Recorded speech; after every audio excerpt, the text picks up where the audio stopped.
Hey guys, Steve Tony here, and I am back with a new video.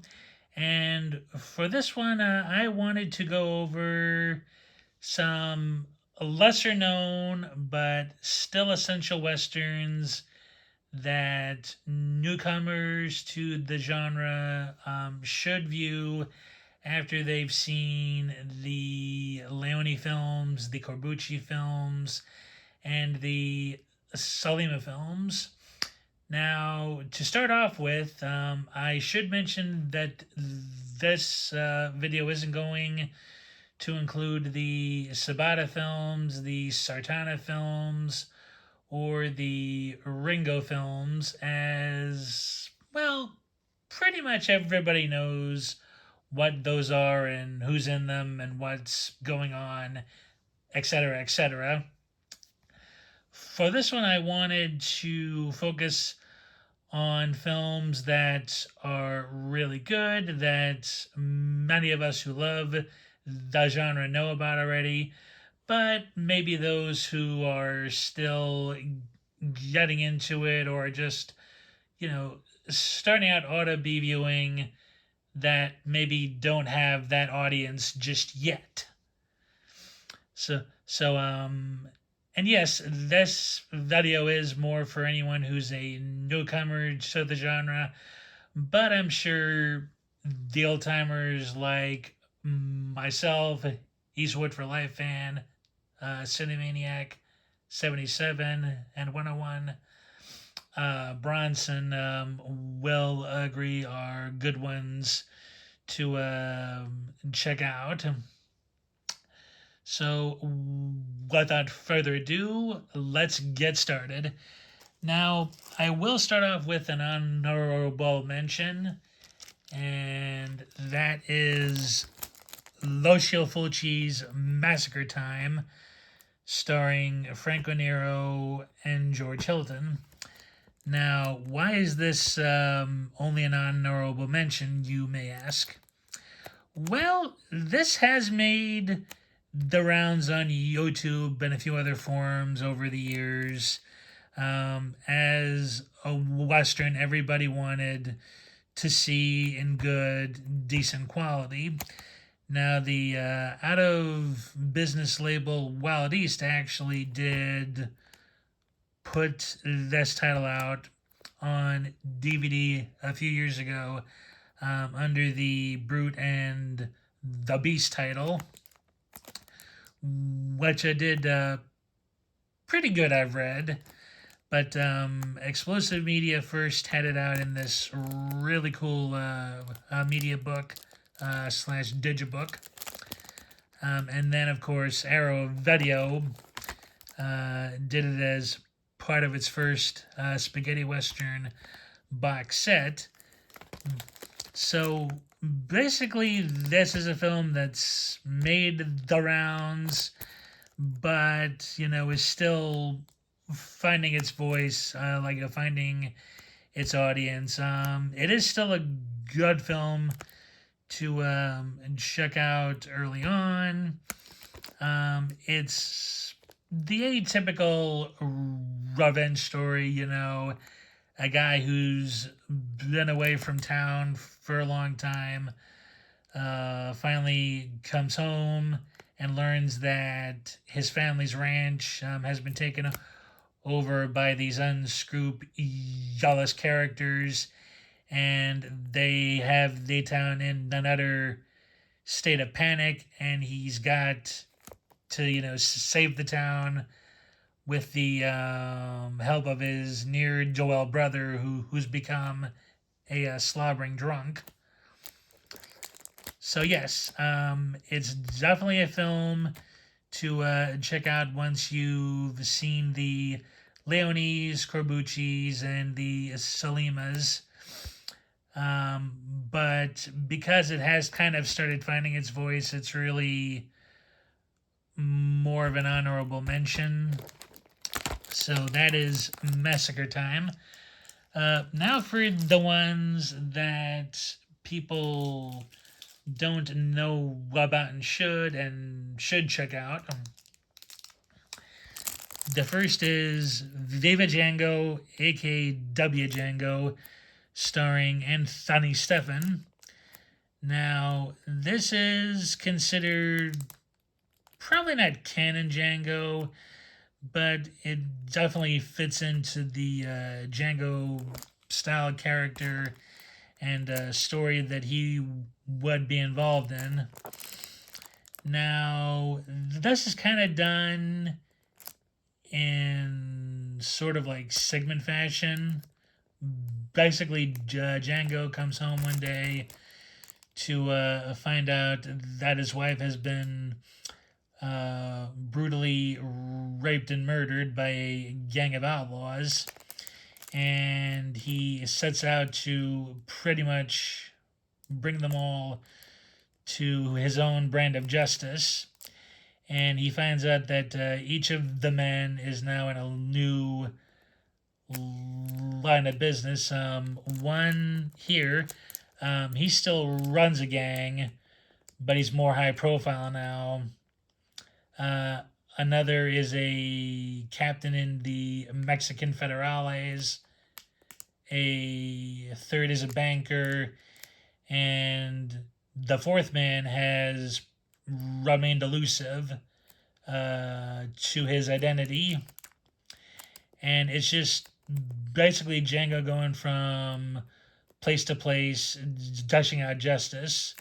It might sound and feel very generic, but it's very well made. It's very well shot. The characters are very solid. And Stefan is not wooden in this at all, really. And he gets to do quite a lot of cool gunplay. He uses lots and lots of dynamite. And he's also accompanied by this Mexican bandito played by Glauco Ornato, who was more famous as a dubber for other actors, including Bud Spencer. He plays a character very similar to Eli Wallach's Tuco, and he's basically helping out Stefan, but he may or may not know more than he's saying he does. Like, he's a very tricky sort in the film. So yes, it does fall slightly under a more generic quality, but it is still very worth watching and is a decent example of the genre. So that's Viva Django. Next up, excuse me, is Blackjack. Now, this I talked about previously in my Robert Woods birthday tribute video, which I'll link below in the description box. But this is a must for folks who like their westerns darker and grittier. As I said in the previous video, Woods basically plays a man who tries to double cross his gang, and then they end up double crossing him, maim him, leave him for dead, and also rape and kill his sister. And he just basically heads down this spiral path of craziness and evil and just all sorts of badness. But again, it is very well made. The characters are very solid. It's a solid story. There isn't any filler. It goes at a very steady pace. You don't feel bored by it at all. But it is very gritty and dark at points. But in my opinion, because you really can't find anything to purely empathize with like the characters. It sort of makes it easier to go through it because you really don't have any emotional attachment to anybody really, save maybe for one character's daughter. That's really about it. So I mean, it's not so dark that you would leave like depressed after seeing it, but it is a take no prisoners style film, and Robert Woods, of course, offers a really solid performance. Some have said, he hams it up a bit, but that was not really his choice. That was more of the director telling him he should do that. But he is at his finest hour here, I think. And yes, like this edition does have a slip box to it, but I think the cover for that isn't really all that good. So I just chose to show you the keep case. So yes, that is Blackjack, a definite must see if you like your westerns a little darker and slightly grittier. Oh yeah, and a bonus fact here: it was shot mainly on location in Israel. And the Israeli desert truly does look like somewhere in like Arizona or like Texas or other places, of the Old West. So yes, that is Blackjack, a must see. Okay, and next is one I showed fairly recently in an update, and that is the Bounty Killer, aka the Ugly Ones, aka The Price of a Man.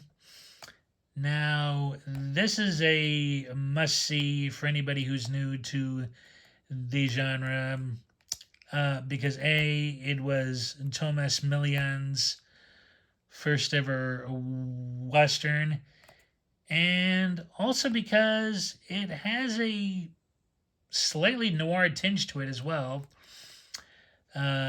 Basically, Malian's character here was a sort of, hometown favorite, of his village. He was well liked by everybody. Just the, typical, like, proud, like, local kid. And then he ended up going away, and he became this vicious outlaw slash bandit. And the town either can't accept he's changed or pretend not to notice he's changed, and changed for the worst. And of course, he has a bounty hunter on his trail, played by the excellent Richard Weiler. So this is a good one to go for if you enjoy more character-driven stories, because basically it's the noir element of the good guy gone bad, like bad, and people's utter disbelief or unwillingness to accept that change, and also the bounty hunter himself learning that, like, things aren't always what they seem with people. So yeah, other than that, yes, like that is definitely one to check out once you've seen like all of the more well-known titles. It's a very good one. It's also somewhat dark and gritty as well, but again, very well made, finely acted, great story, and one that I feel people should check out. Okay, that is the Bounty Killer. Okay, and next up is Long Days of Vengeance. This will be the only Giuliano Gemma of the bunch because I think he's a more well known player in the genre for other titles. But this one I feel is is his more like no like not more his most obscure one because it was only available heavily cut for a lot of years. Like most of these that I'll be showing, it mainly focuses on revenge. But this one's a little bit different because the hero's a little more clean cut. He's a little more debonair, and also it has a slightly longer runtime than the average western. Yes, it is about 2 hours and 2 minutes, which you normally don't see from the bigger names of the genre, but it is very well worth the extra time frame. Again, not boring at all. There's no slowness to it. Steadily paced. The story of the wrong man is very strongly done, and Gemma doesn't joke around as much as he normally is known to in his westerns. He plays it fairly straight in this one, and he's quite effective in it, and he's also surrounded by a very strong supporting cast in Neves Navarro, Francisco Rabal, Corrado San Martin, and a few others. So it looks bigger budgeted as well. So it also benefits from a really solid look to it. It looks like a little extra TLC was shown to it. So yes, a strong story, strong characters, fine pacing, and a very elaborate take on the wrongly accused man story. So yes, Long Days of Vengeance, must see. Okay, and next is the Klaskinski led vehicle, and God Said to Cain. Now, this has often been viewed as a horror tinged western. I never personally thought that myself. It does go for a more brooding atmosphere and a more tense one as well, but I hardly think it's horror laden. And like with many stories, Kinski's character heads to his old hometown for vengeance against the guy who framed him and sent him to prison. But things get things get very complicated when it's either a tornado or a hurricane starts, heading through the area. So it's leaving the town in like this perpetual darkness.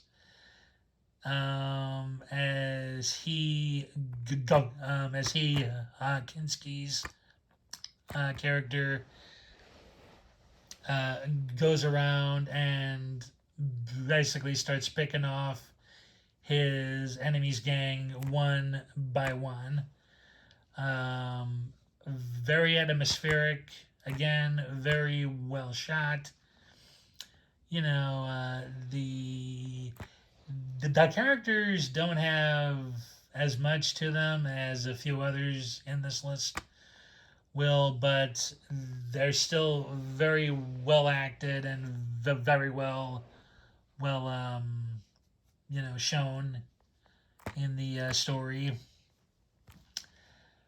Yes, and the cinematography for many of the scenes is well done too. So if you're looking for something with a bit more edge to it, something different, something unique to storytelling and the genre as a whole, like this is the story to go with. Kinski and God Said Chicane. Okay, next up is another Robert Woods film. My Name is Pecos. Yes, another good, solidly done revenge story, but this time the title character is a Mexican gunfighter, which Robert Woods hones very well in this. He does a great job at portraying, a Spanish fella, a Mexican fella. And yes, it's another vengeance laden story. He's got to stop this, gang who he has a personal score and to settle with from blowing up a town to basically find this money that a cohort double crossed them on and hid in the town. Yes, the Pecos character is quite different. He's got all the right, broodiness of of the character. He's very intense in many spots. He's taking no prisoners. He just goes in, takes him out, and on to the next fellas.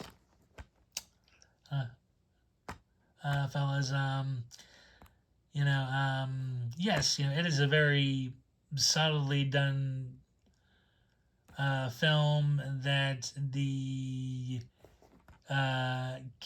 character is Mexican, really gives it something special, because normally in these westerns the main character is often an American gunfighter. So to see characters like Pecos and Chilo get the spotlight, in the films is quite cool. Yes, I must see. Okay, next up is Banditos. This is a mini epic in my opinion. It's only an hour and 30 something minutes, but everything about it just feels like it's on the best scale, but in miniature. Yes, basically, this guy here, he's a famous trick shot and gunfighter, and his one protege ends up double crossing him, robs the train he's traveling on, shoots his hands so he can't fire his gun anymore, and just takes off. So this guy, he he basically makes his living as a traveling barker for a trick shoot artist, and he ends up finding a new guy who he feels can be the instrument of his revenge against his old buddy. But he also, he later finds out that the guy who he asked to help him out also has his own score to settle with the baddies, in that he was framed for the train robbery. So there's sort of this, dual need for taking out this, bad man. But yeah, like that's as I said, is a more is a smaller scale and size epic, and is very well worth watching. Enrico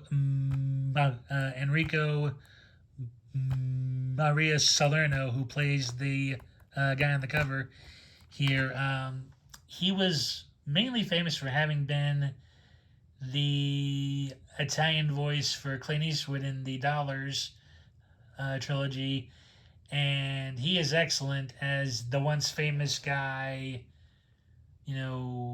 made a fool of and ruined, trying to get his self-respect back.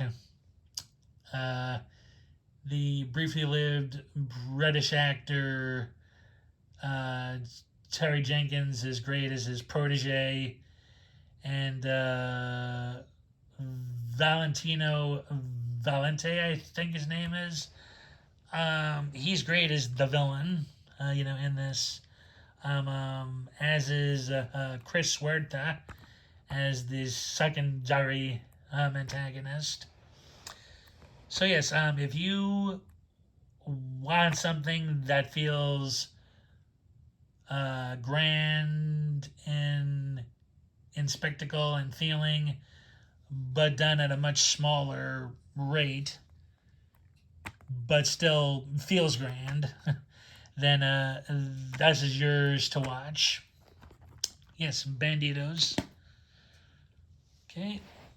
Next up is Johnny Hamlet, the spaghetti western take on Shakespeare. Hamlet in specific. Hamlet, to be specific. If you like Shakespeare, you'll probably enjoy this a whole lot. It does take quite a bit out from the play, but it does make up for that 10 times over. Yes, it is a very thrilling take on Shakespeare's classic story. story. Andrea Giordana does great with the Hamlet part, minus the going crazy. Gil, Mexican American actor Gilbert Roland is great as his buddy Horace. German actor Horst Frank is is an absolute slam ball as Claudius, and so are all of the other actors and actresses in the film. Like it's all good.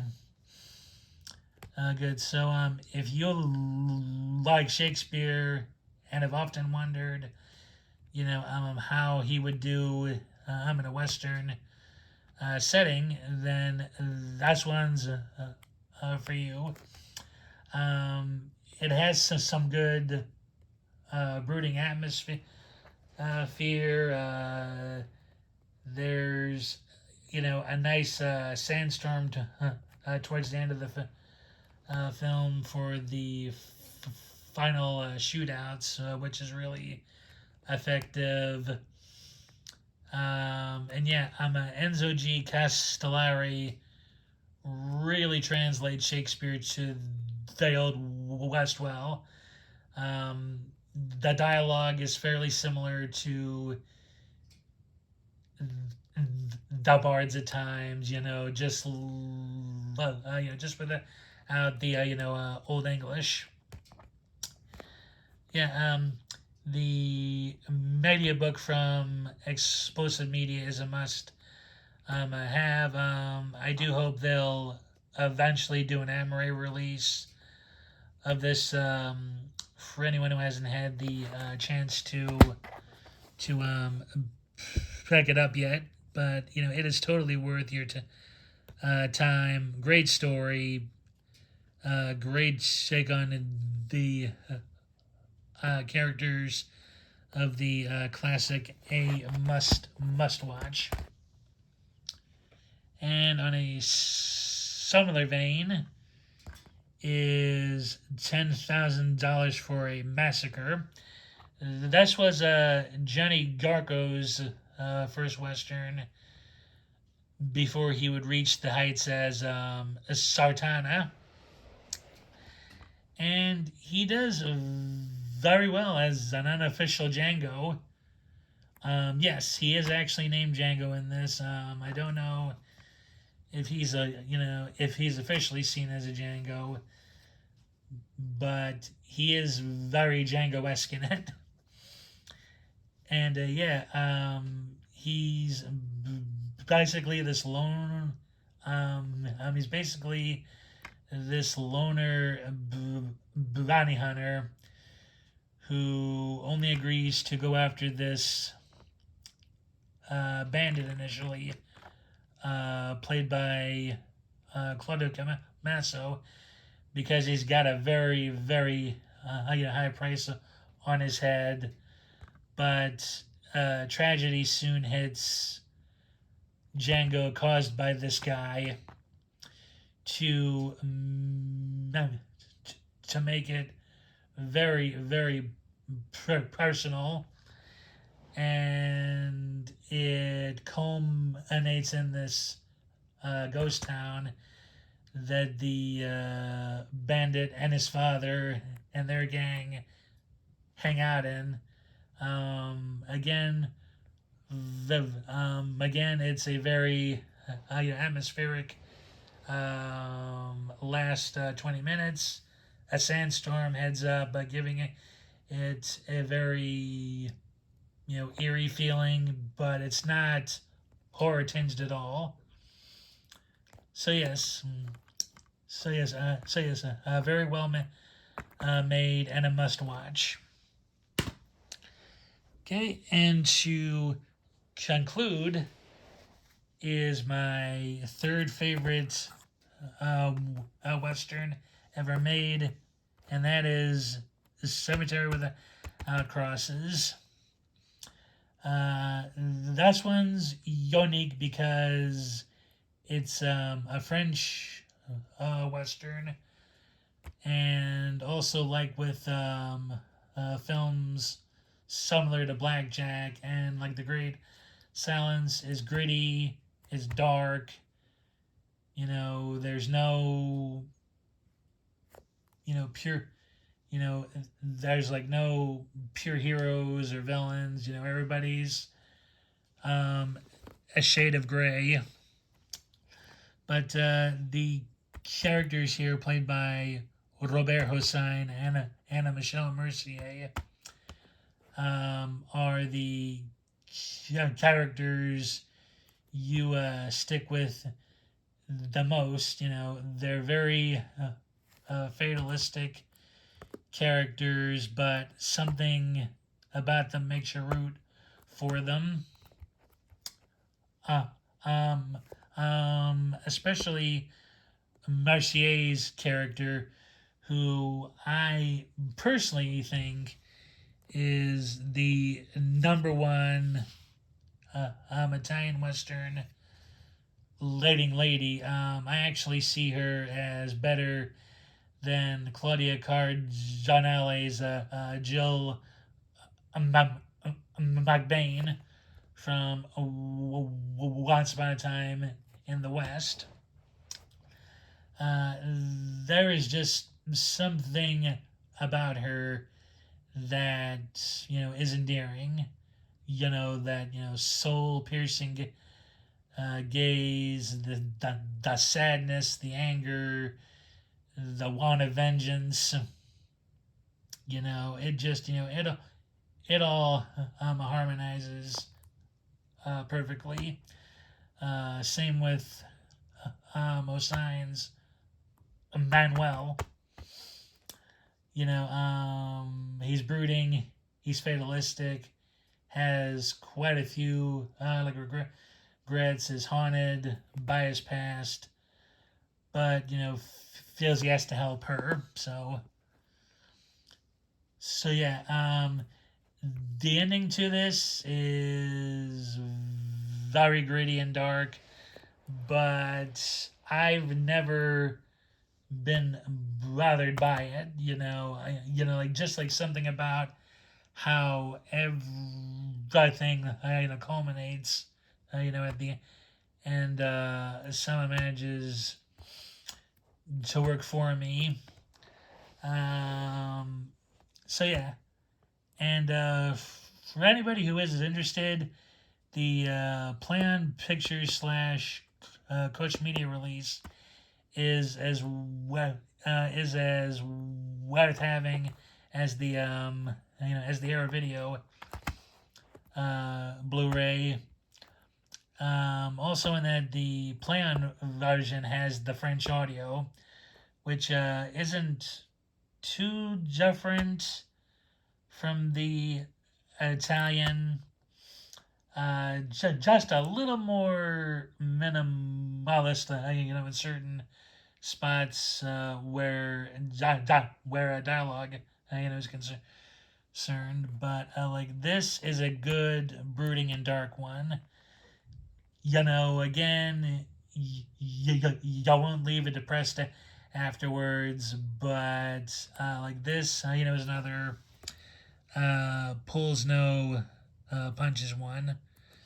So yes, like that is the number uno one. Fans ought to check out after the Leones, the Corbuccis, the Sollimas, and and any other famous entries. And oh yeah, a quick mention to two films I've seen but haven't got on Blu-ray yet is I Want Him Dead and El Puro. I'm planning on getting the Arrow box set of Savage Guns soon, which includes those films. I Want Him Dead is a good Civil War era story, and El Puro is a fine take on the tragically flawed gunfighter story. So yes, that should wrap this video up. I do apologize if this was much longer than intended. I mean, I tried not to dwell too much on each film, and it still, came out long. So, thank you for watching. For anybody new to the channel, I do hope this gives you some idea of what to check out if you're looking into getting into the spaghetti westerns. For the old timers like myself, I hope I picked some good ones for newcomers like to sink their teeth into. And if you could, please leave a like, hit the bell notification button if you haven't subscribed already, and please feel free to leave any comments below. Let me know if you like any of these titles already. Let me know if you've seen any of them or plan on seeing any of them. Any films I missed. Yeah. So yes, thanks again for watching. Hope you enjoyed this, and I'll see y'all in the next one. Bye.